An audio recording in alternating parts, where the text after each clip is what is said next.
Anyway, anyway, de toute façon, anyway, I will do it. De toute façon, je vais le faire. Anybody, anybody, anybody, n'importe qui. Anybody can speak English. N'importe qui peut parler anglais. Anyone, anyone, quiconque. Anyone who wants to speak English can speak English. Quiconque veut parler anglais peut parler anglais. Anyhow, anyhow, n'importe comment. He does it anyhow. Il a fait n'importe comment. Anyhow, he will succeed. De toute façon, il va réussir. Donc, anyhow peut avoir aussi le même sens que de toute façon. Anytime, anytime, n'importe quand. Call me anytime. Appelle-moi n'importe quand. All right? Anywhere, anywhere, n'importe où. We can travel anywhere. On peut voyager partout. We can go anywhere. On peut aller partout, n'importe où.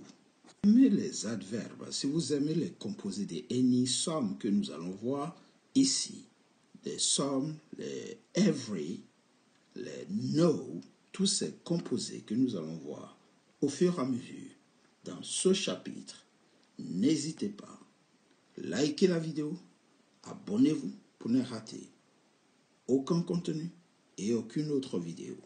Nous revenons sur les différents composés que nous allons voir dans ce chapitre. C'est parti pour les autres composés. Everybody. Everybody. Tout le monde. Everybody can speak English. Tout le monde peut parler anglais. Everywhere. Everywhere. You can speak English everywhere. Partout. Vous pouvez parler anglais. Partout. Everywhere. Everything. Everything. Tout. Give me everything. Donne-moi tout. Everyone. Everyone. Everyone. Chacun. Everyone can learn English. Here. Chacun peut apprendre l'anglais. Ici. Everyone. Every way. Every way. Tous les sens. You can do it in every way. Vous pouvez le faire dans tous les sens. You can learn in every way. Vous pouvez apprendre dans tous les sens. Every time. Every time. Chaque fois. Every time I ask him, he refuses. Chaque fois que je lui demande, il refuse. Every day. Every day. Chaque jour. Keep learning. Every day. Continue d'apprendre tous les jours. Nobody. Nobody. Personne. Nobody knows him here. Nobody can help you. Personne ne peut t'aider. Nowhere. Nowhere. nowhere. All right? Nulle part. Nowhere. It is nowhere. Il est nulle part. Nowhere. Nothing. I know nothing. Je ne sais rien. Nothing. Rien. He wants nothing. Il ne veut rien. No one. No one. Personne. No one can help you. No one ne peut t'aider. No one. No way. No way. No way. Impossible. No way. You can't win here. No way. Tu ne peux pas gagner ici. It's impossible. No way. Pas moyen. No time. Rien de temps. I can't do it in no time. Je peux le faire en un rien de temps. All right. Someone. Quelqu'un. I need someone. Somebody. Quelqu'un. Somebody came yesterday. Quelqu'un est venu hier. I saw somebody there. Sometime. Parfois. Sometime. It is late. Parfois, il est en retard. Somewhere. Quelque part. He wants to go somewhere. Il veut aller quelque part. Something. He is looking for something. Il cherche quelque chose. Somehow. En quelque sorte. Somehow. The problem of violence somehow concerns everybody.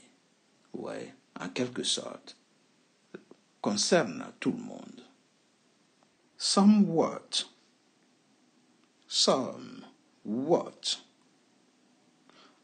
Quelque peu. Assez. The situation is somewhat calm.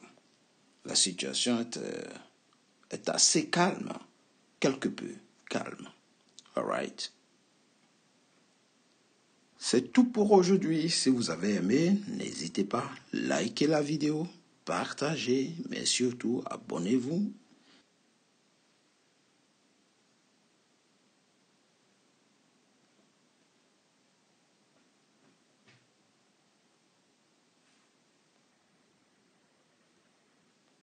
Conjugaison. To go. Aller.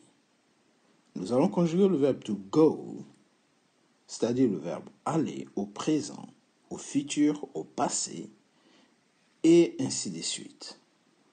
Nous commençons d'abord par le présent. Je vais. On va commencer en français d'abord. Je vais.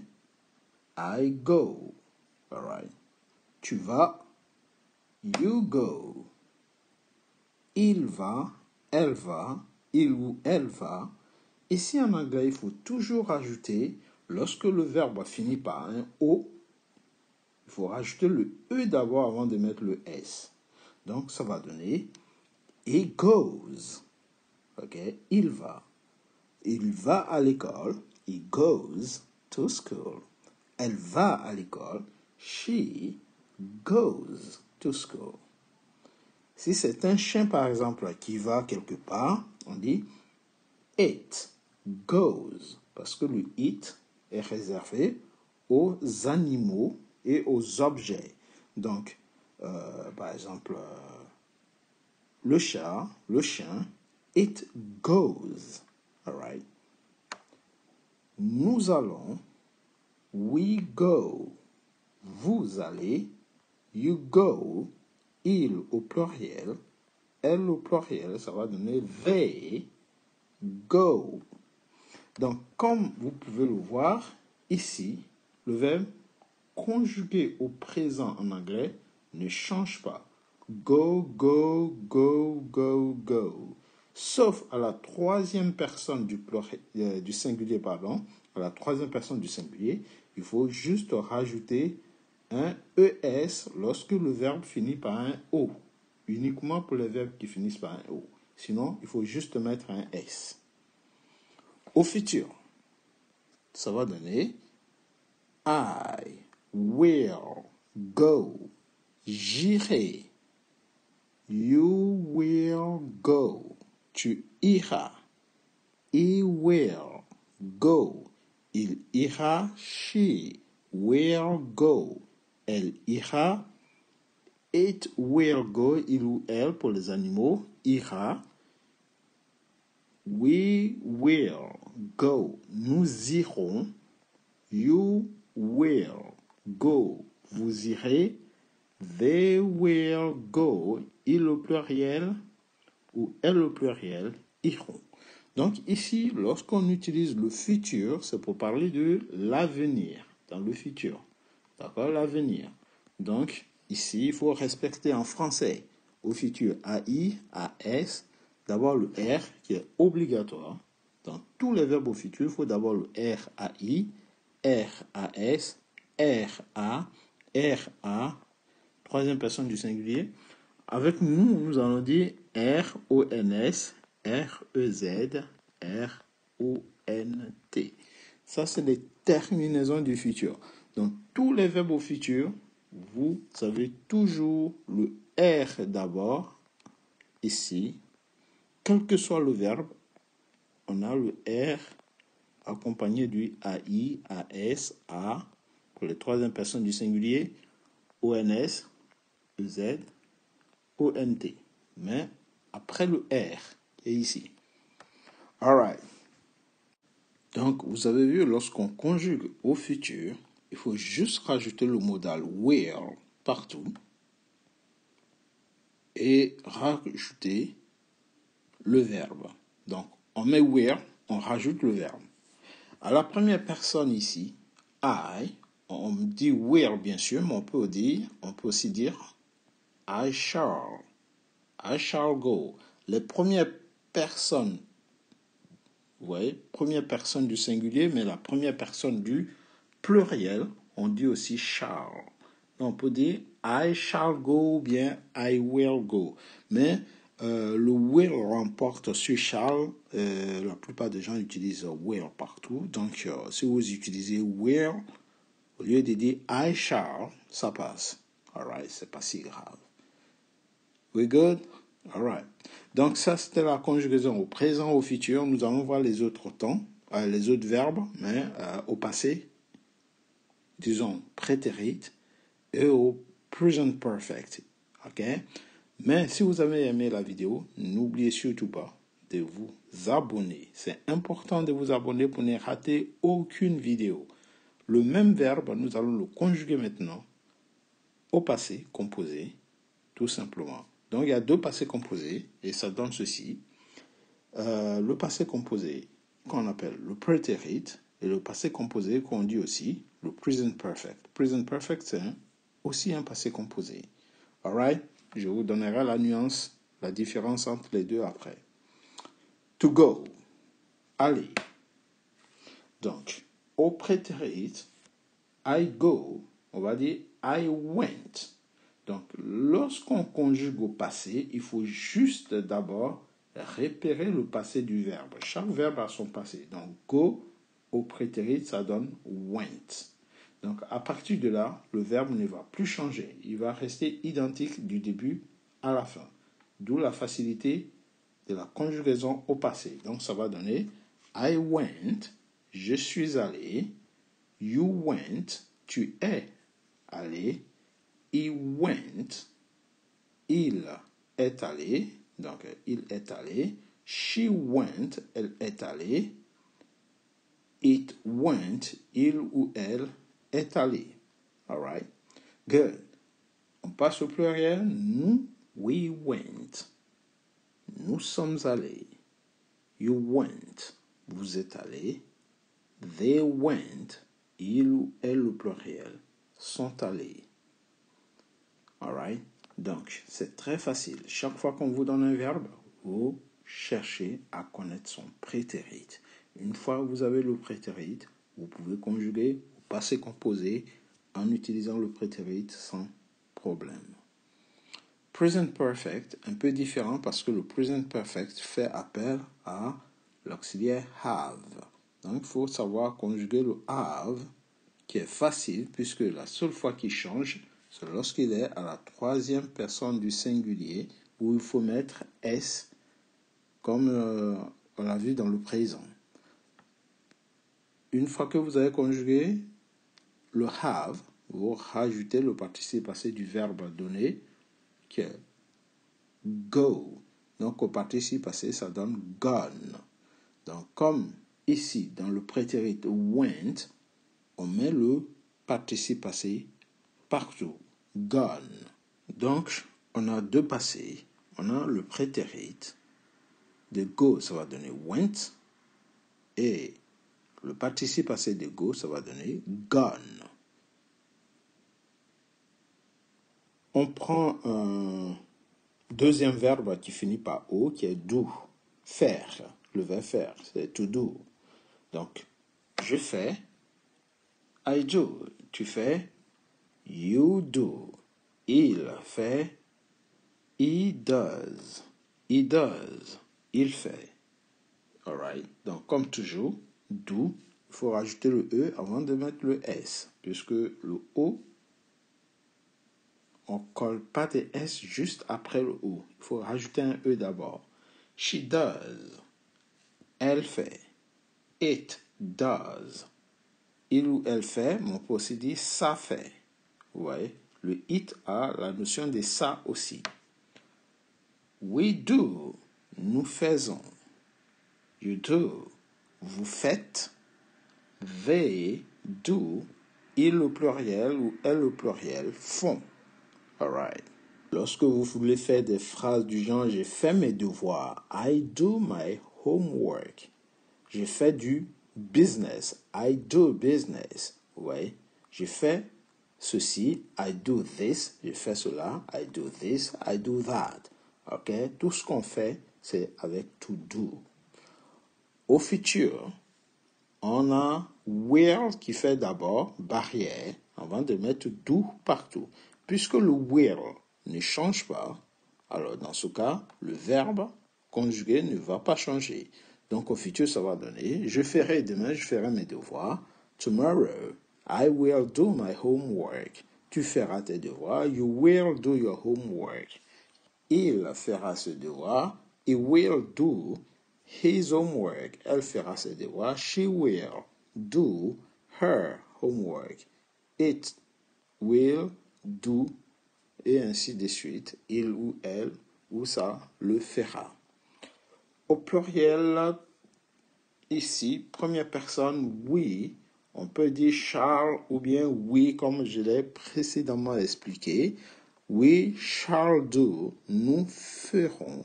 Ou on peut aussi dire we will do it tomorrow. Nous le ferons demain. You will do. Vous ferez. They will do. Il ou elle le pluriel feront. Alright. Donc au futur, le verbe reste identique. Du début à la fin. On peut mettre will, do partout.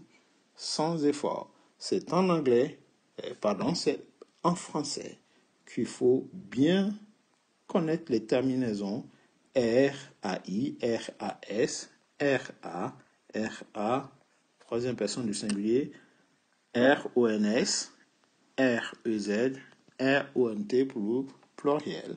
Nous ferons, vous ferez, il ou elle au pluriel, feront. Alright. Maintenant, nous allons conjuguer faire au prétérit. Donc, comme dans la leçon précédente, il faut chercher le prétérit du verbe do qui est did. Une fois trouvé, je mets did à toutes les personnes. Donc, Hier, j'ai fait mes devoirs. Yesterday, I did my homework. Donc, I did, you did, he, she, it did, we did. You did, they did. Nous avons fait nos devoirs. We did our homework. Vous avez fait, you did your homework. Ils ont fait, they did their homework. Do au present perfect. I have done, j'ai fait. You have done, tu as fait. Ok. Donc tu as fait. You have done. Donc le present perfect, il faut d'abord conjuguer have au présent. Ok. Et rajouter le participe passé du verbe donné qui est do, par exemple, ici. Donc, I have done, j'ai fait. You have done, tu as fait. He has done, il a fait. She has done, elle a fait. It has done, il ou elle a fait. All right? Au pluriel, ça va donner we have done, nous avons fait. You have done, vous avez fait. They have done, ils ont fait. Donc ici, vous allez dire quelle est la différence entre le prétérit ici et le present perfect ici. En français, au fait, il n'y a pas vraiment de différence. Ici, ça va donner j'ai fait. Ici, ça va donner j'ai fait. I did, I have done. La seule différence viendra du fait que lorsqu'on utilise le prétérit, il faut tout simplement des indices temporels tels que yesterday. Vous voyez, yesterday, I did my homework. L'action est datée. Hier, j'ai fait mes devoirs. Par exemple, je peux dire last week, la semaine dernière. Last week, I did my homework. Ok, la semaine dernière, j'ai fait mes devoirs. Donc, dans un autre chapitre, nous verrons les indices qui poussent à mettre le prétérit. Tout ce qui permet de dater le début de l'action. Ok, alors que le present perfect s'intéresse au présent, donc on va s'intéresser aux conséquences. Donc, on ne sait ni quand l'action a commencé ou elle a pris fin. Vous voyez? D'où le present perfect. On sait qu'elle commence dans le passé et elle continue dans le présent. Donc, I have done my homework. Vous constatez que j'ai fini. Je vous montre le résultat. Alright, guys? Good. Donc, on va conjuguer le to be au présent. Un verbe qu'on a déjà vu. Petite révision rapide. Donc, je suis. I am. Tu es. You are. Il est. He is. Elle est. She is. Il ou elle est, pardon, le T ici. It is. Nous sommes. We are. Vous êtes. You are.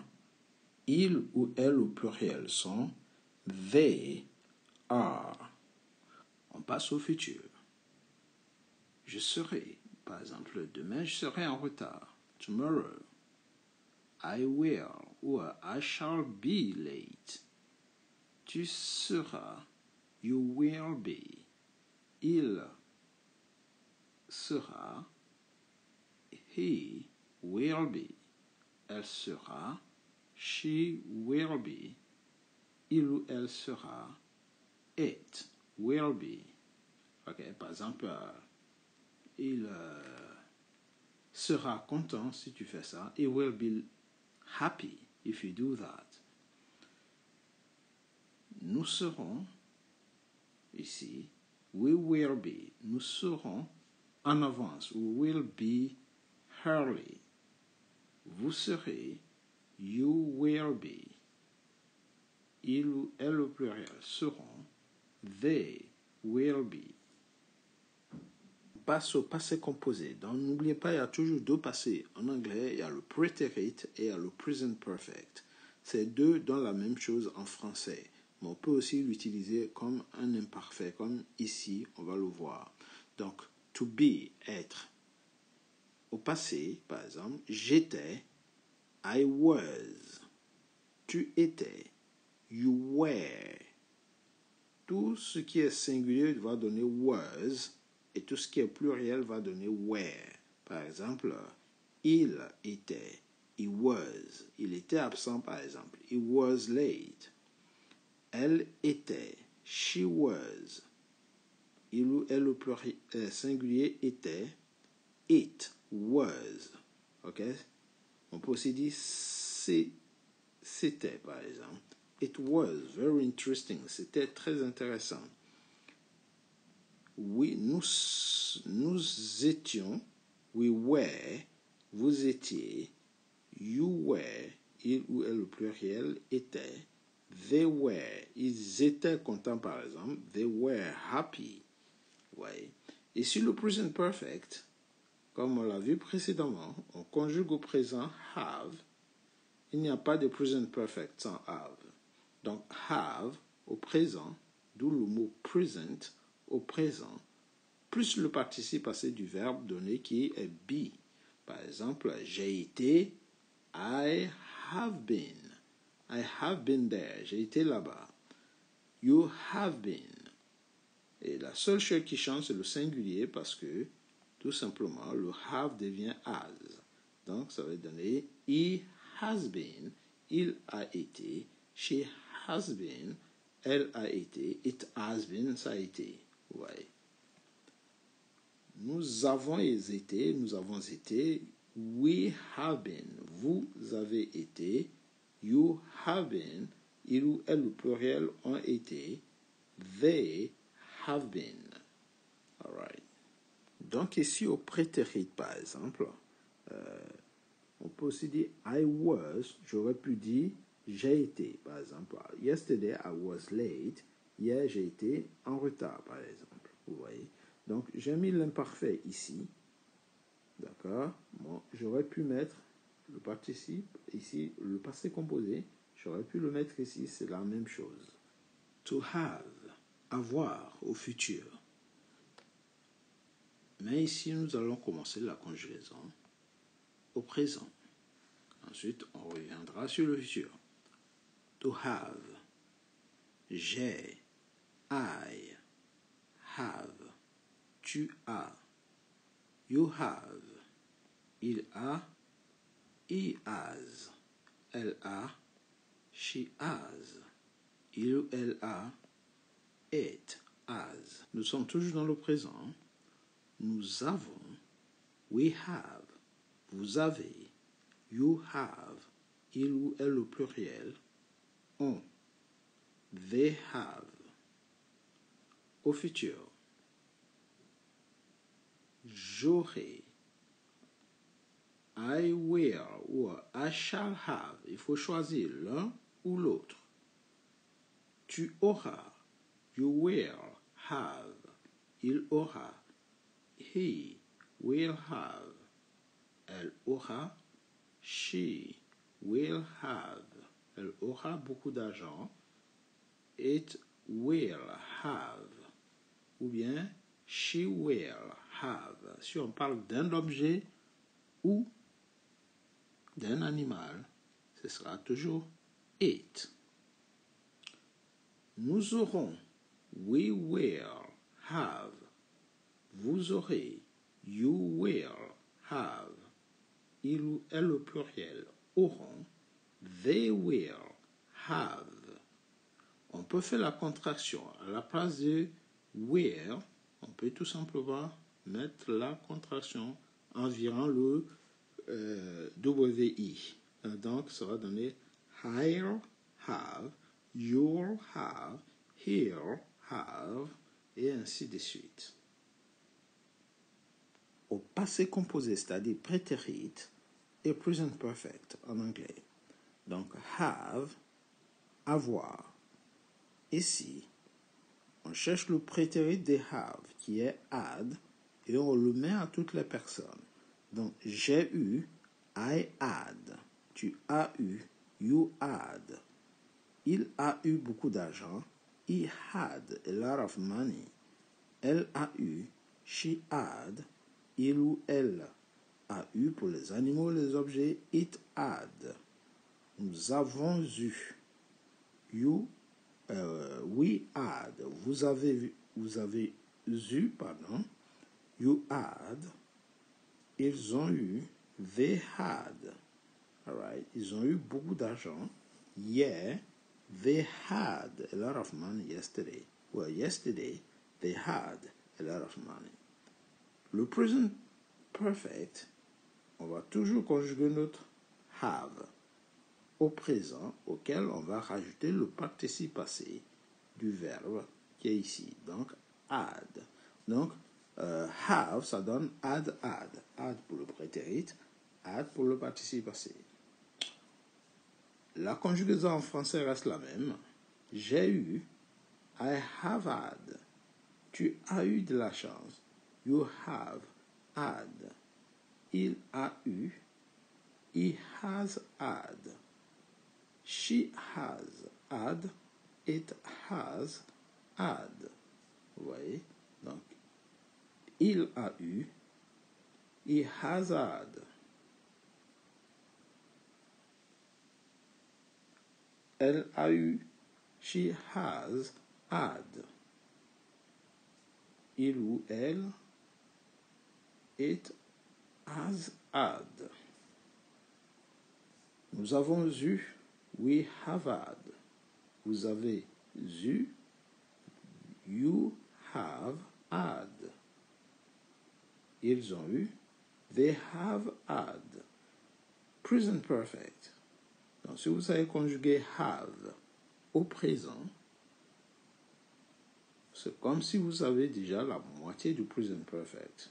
Il faut juste rajouter le participe passé après pour avoir tout simplement le present perfect. Pour ne rater aucune vidéo, n'oubliez surtout pas, abonnez-vous, likez et partagez, mais surtout, abonnez-vous. Alright? Pour ne rater aucune vidéo. C'était English Hello pour vous servir. Take it easy, guys, and see you next time. Bye.